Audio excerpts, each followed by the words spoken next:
Around this time, 16, 17 years old, I started to question reality. Why can't I just look at the facts and basically just let it be the fact while I'm a Christian. And then, this is a basic story of Christianity, that you can't eat from the tree of the knowledge of good and evil. And it's the basic anti-intellectual fundamentals of Christianity that we're not supposed to think, or they're not supposed to think, and they're supposed to have faith. They're not, and their faith is supposed to be strong. And that's really where the delusion begins. As soon as you have to start ignoring reality for faith. And that's where the masturbatory kind of perverted aspect of it begins, because that's where the opportunism begins. That's where value actually becomes valueless. It just becomes opportunistic. It's like everything that's good happens is because of God, and everything that's bad that happens because of the devil. And so, it's just this kind of weird reactive opportunism.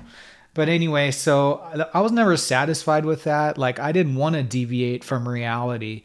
And so that was like where the decline started for me, when I got old enough to pay attention to reality. And there was one other thing. It was that, and then there was one other point.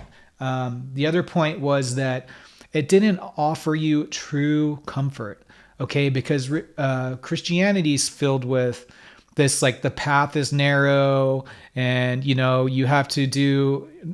There's different schools of thought about how much work you have to do. Some people will say it's right after you're born again, that's good enough, and others will say, you have to show the effort. But the point is that you're left with this question in your mind, like, have I done enough to be saved? Am I really saved? And you never know, and it's all because of that. The path is narrow, and so that notion, the path is narrow, drives the extremism in Christianity, because people believe that they have to become pastors. They have to be the faithful of the faithful, right? They have to set an example, and then they'll be on the narrow path and actually be saved from all these, like, I'm sorry, but fabricated punishments and rewards.